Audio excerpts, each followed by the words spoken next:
జై శ్రీరామ్. అమ్మ మేఘాలకు స్వామితో సందేశాన్ని పంపించమని ఎంతో వేడుకుంది. కానీ మేఘాలు వెళ్ళకపోవడం సరికదా అక్కడే కుండపోతగా వర్షాన్ని కురిపించాయి. అది అసలే వర్షాకాలం. సో ఆ వర్షాల వల్ల ఆ చుట్టూ ఉన్న చెట్లు వికసించడం మొదలుపెట్టాయి, చిగురించడం మొదలుపెట్టాయి, పూలు వికసించడం మొదలుపెట్టాయి. అవన్నీ చూసి అమ్మకి మళ్ళీ స్వామి దివ్య దేహం గుర్తుకొచ్చింది. భక్తులలో ఉండేది ఇదే కదా, ప్రపంచంలోని ప్రతి అణువణువులోనూ స్వామిని చూసుకోగలుగుతారు. అలా అమ్మకి ఆ చుట్టూ వికసించే పుష్పాలు, చిగురించే చెట్లు ఇవన్నీ చూస్తే స్వామి దివ్య దేహం, నీలికాంతులేనితో ఉండే స్వామి దివ్య దేహం గుర్తుకొచ్చింది. అటు తిరిగితే ఆ కొండపైన ఆరుద్ర పురుగులు చాలా నిండుగా కనిపించాయన్నమాట. అవి ఎరుపు రంగులో ఉంటాయి. ఆ ఎరుపు రంగును చూడగానే అమ్మకి స్వామి అధరామృతం గుర్తొచ్చింది.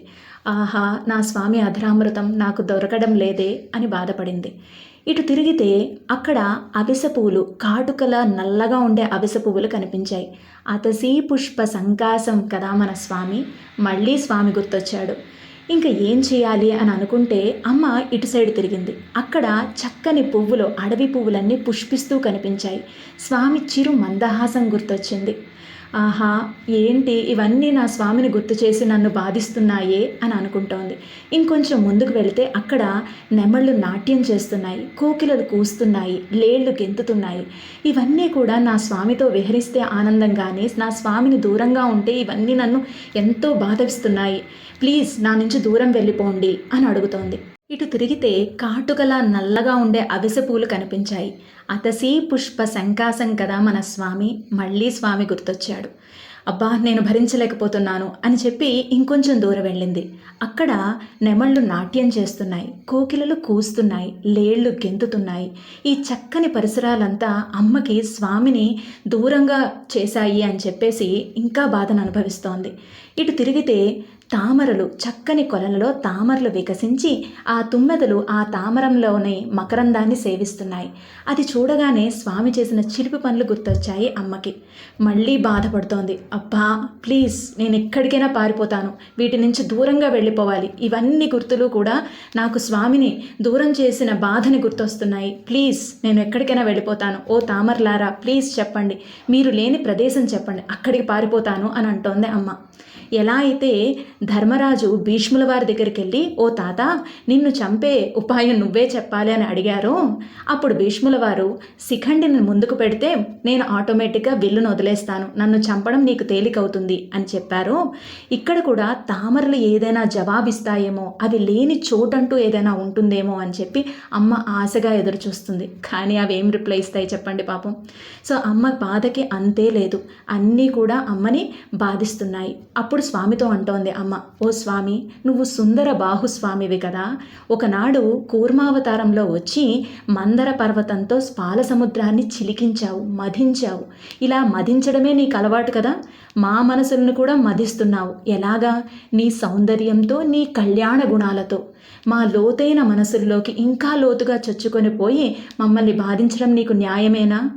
నీకేమని పేరు? మన్మథ మన్మథ అని పేరు. మన్మథ అంటే మనస్సుని మధించే సౌందర్యం కలవాడు అని మన్మధుడికి పేరు. అలాంటి మన్మధుడి మనస్సును కూడా మధింపచేసి కలత పెట్టే సౌందర్యం నీది అని కదా పేరు. మన్మథ మన్మథ. అలాంటి మన్మధుణ్ణే మధించే సౌందర్యం నీకుంటే మరి మా మనసులు ఎంతటికి చెప్పు. నీ సౌందర్యంతో, నీ కళ్యాణ గుణాలతో మమ్మల్ని మధించడం నీకు భావ్యమేనా అని అడుగుతోంది అమ్మ.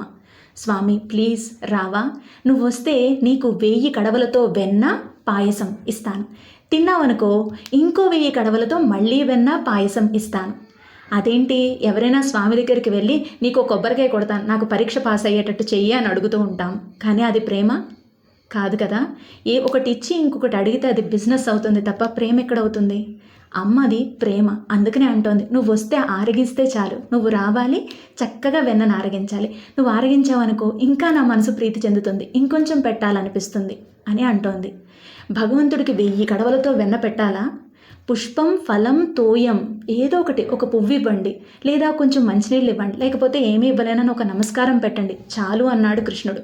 అలాంటిది 1000 కడవలతో వెన్న అవసరమా అని అనిపిస్తుంది. ప్రేమలో ఇప్పుడు సపోజ్ ఒక తల్లి ఎండపారిన పడి ఇంటికొచ్చి అలసటగా కూర్చుందనుకోండి, అక్కడే పిల్లాడు ఆడుకుంటున్నాడు. పిల్లాడిని ఇబ్బంది పెట్టడం ఎందుకు అని చెప్పేసి, బాబు నాకు కొంచెం మంచినీళ్ళు తెచ్చిపెట్టవా అని అడుగుతుంది ఆ తల్లి. ఎందుకంటే మజ్జిగో ఇంకోటో తెమ్మంటే ఆ పిల్లాడు కష్టపడతాడని. కానీ ఆ పిల్లాడు అమ్మ పరిస్థితిని చూసి, అయ్యో జస్ట్ మంచినీళ్ళతో ఏం సరిపోతుంది అని చెప్పి వెళ్ళి మజ్జిగను చిలికి చక్కగా తీసుకుని వస్తే అమ్మ ఆనందంగా తాగుతుంది. పిల్లాడు కష్టపడకుండా ఉండడం చూసుకోవడం తల్లి బాధ్యత. తల్లిని ప్రేమగా తనకు కావలసింది ఇవ్వడం పిల్లాడి బాధ్యత.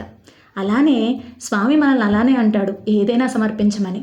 కానీ స్వామికి నచ్చేట్టు, స్వామిని మెచ్చేవి మనం ఇచ్చి ఆయన్ని జాగ్రత్తగా కాపాడుకోవడం మన బాధ్యత అని చెప్తోంది అమ్మ.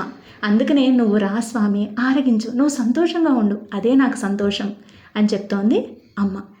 ఇక్కడ ఇలా స్వామితో మాట్లాడుతూ రాత్రంతా అమ్మకి నిద్రనే పట్టలేదు.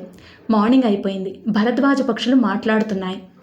ఆ భరద్వాజ పక్షులతో అమ్మ అంటోంది, మీకు కూడా విరహవేదనే ఉందా నాలాగా? అందుకనేనా పడుకోవడం లేదు? హరినామాన్ని సంకీర్తిస్తున్నారా? హరి హరి హరి అని చెప్పుకుంటూ ఆ స్వామిని తలుచుకుంటూ బ్రతుకుతున్నారా నాలాగా? అయ్యో పాపం, మీకు నాగదే పట్టిందా అని అంటోంది భరద్వాజ పక్షులతో. మళ్ళీ అంటోంది స్వామితో, స్వామి నీ శంఖ ధ్వని వినిపించు, ఆ శారంగం యొక్క ధ్వని వినిపించు, అవి రెండూ నా ఆర్తిని తీర్చాలి అని అడుగుతోంది.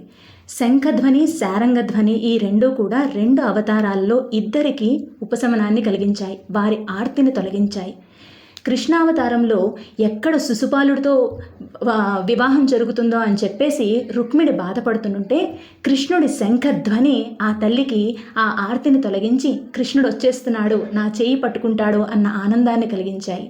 అలానే రామాయణంలో ఎక్కడైతే సీతమ్మ బాధపడుతున్న టైంలో రావణాసుడు ఇంకా ఆమెను బాధ పెట్టాలని మాయా శిరస్సు కలిగిన రాముడి శిరస్సును తీసుకొచ్చి నీ రాముడు చనిపోయాడు అని బాధ పెడుతుంటే దూరంగా రాముడి వింటి నారి ధ్వని వినిపించగానే నా రాముడికి ఏం కాలేదు, ఆయన బ్రతికే ఉన్నాడు, ఆయన బాగున్నాడు అని ఆమెకి ఉపశమనం కలిగింది.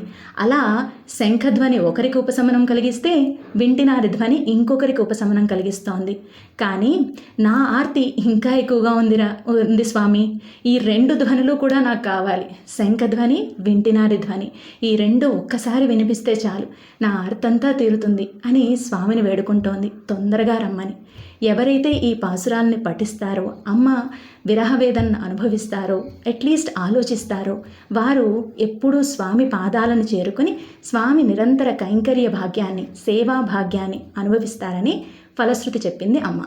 జై శ్రీరామ్.